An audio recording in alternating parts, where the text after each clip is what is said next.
Allow me to introduce myself. My name is King. Montez King to be exact. But y'all can just call me Tez for short.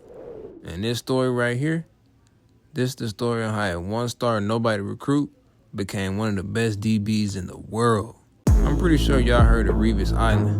But by the time my senior year hit, they were saying it's King's Island. But enough of the now. Let's start from the beginning. How I became the man I am today. It all started in my hometown, the 414, Milwaukee, Wisconsin. And growing up, I didn't have much.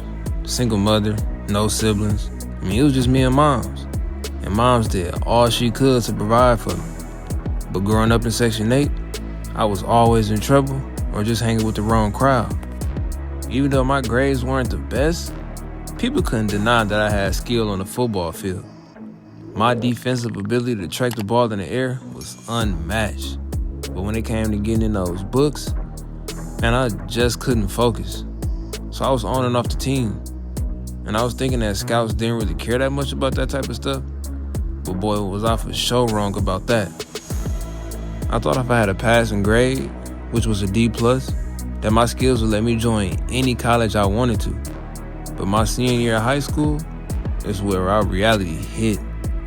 My senior year of high school, I played both sides of the field, DB and wide receiver. In today's era, they call me Travis Hunter.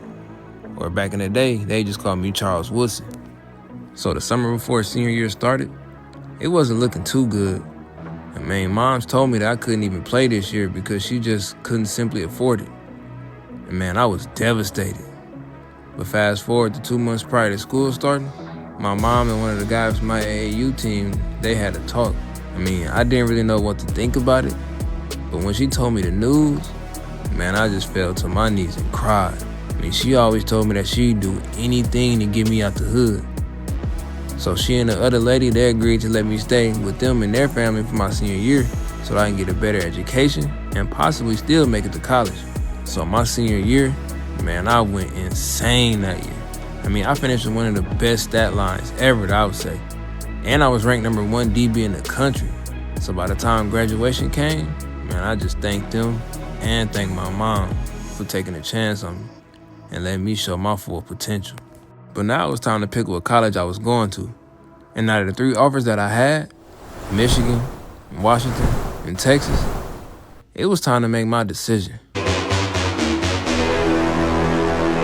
Now I would be spending the next 3 or 4 years as a Wolverine. I will be attending Michigan University.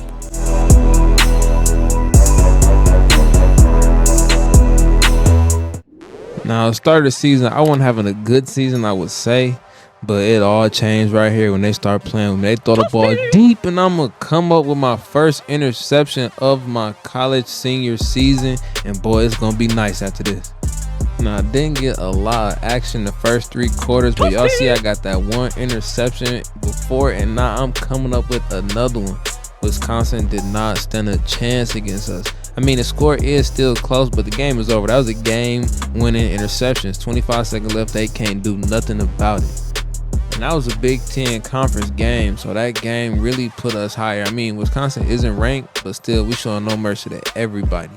I'm pretty sure I don't know what our rank is going to be after this game, but giving us this conference win game right here, it got to put us up a little bit. Halfway through the season, we faced our most toughest opponent yet.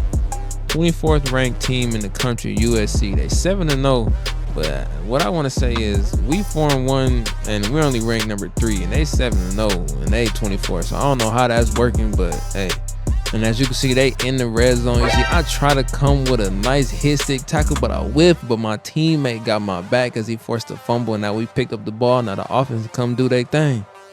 Now the guys on USC was calling me out saying I'm not the man. But look at that. I'm going to come up with another pick. And I should have took the knee right there, but I tried to be greedy. I'm a stiff arm big man right there, and I'm going to get laid right out of bounds. But hey, we just picked up another interception in the end zone, and we stopped him from scoring. Like I said, I am a monster this whole year. Just waiting to see.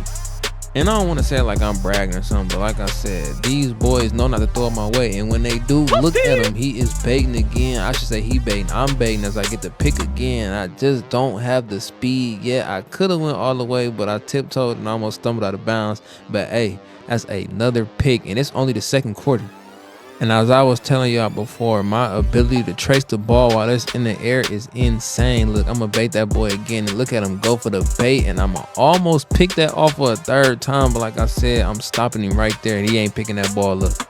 Now, we ended up winning that last game. But that game was really a bummer. Nobody really was scoring. But we still kept our streak going. We only have one loss. And now we're going against Michigan State. As y'all already know, this is a true rivalry game. And with us being ranked number 2 in the nation, going up against not even ranked 2 and 6 Michigan State, you got to think this game gonna be a blowout right here. Now this game kind of sort of wasn't a blowout, but we didn't really do much on the defensive side. Our offense carried all the load, but this is pretty much the only highlight I had right here as I'm getting a stop late in the fourth for the touchdown.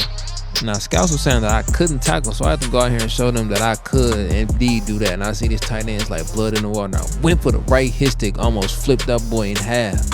And right pretty much after that, we just took off on the boys, beating these boys 31-13 as we crown ourselves on top of the world again as far as this rivalry right here.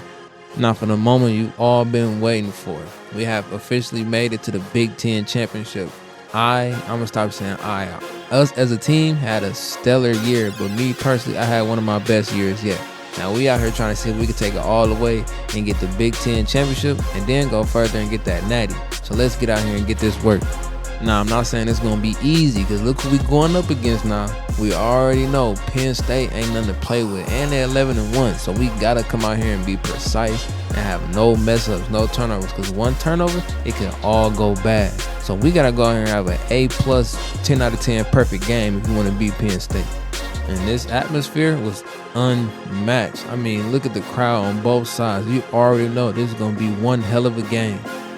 Now, our offense came out and handled business. So now it was our turn on defense to do our thing. And I'm going to get cooked a little bit right here. But like I said before, my ability to track the ball down, it is really unmatched. And I don't know how bro caught me right here. I should have took that all the way for 6. But hey, it's whatever, because we in the Big Ten Championship and I got a pick already.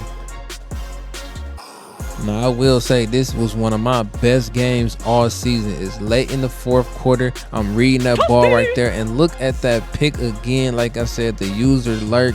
And that's game right there, because ain't no coming back. Look at, I'm waving bye to the crowd. I'm saying, y'all go home. It's done, because we ready for the next round.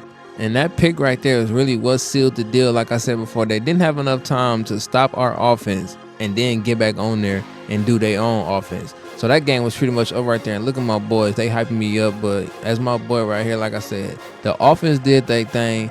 They held it down a lot. 4 catches, 73 yards, 2 touchdowns. I mean, I had 2 picks, but, I can't hate on my boy. He did his thing and I did my thing. But we got the dub, and that's all that matters. And after fighting and clawing our way through the whole college football playoffs, we are finally here. The national championship, or the natty is what y'all want to call it. But we are finally here.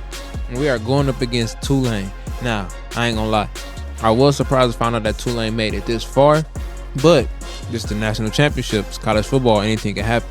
So we cannot underestimate these boys right here. We gotta come out here and play like we playing against Alabama or Georgia or something. We cannot let down on these dudes. We gotta keep our foot on our necks and keep going all the way till you see the 000s. Now let's go out here and see what we can do and see if we can bring home this national championship. And y'all won't even believe what happened. I got hurt in the first quarter. Hey, but it's like a participation trophy, because we still came out national champs. So, like I gotta say, I am a national champion, but I wish I could have played this game, but I ended up getting hurt. But we did end up winning 38-28. Now, I feel like if I was in this game, the score difference would have been way... Yeah, we would have probably blew them boys out, but I can't complain. We are national championships. And boy, I gotta say, I just can't believe it. But now, all I gotta tell y'all is, are y'all ready for the real story of Montez King? Let me know in the comments if you're ready for this story. I mean, this story is finna be so insane. Let me know what y'all think about this series, and I'll see y'all in the next video.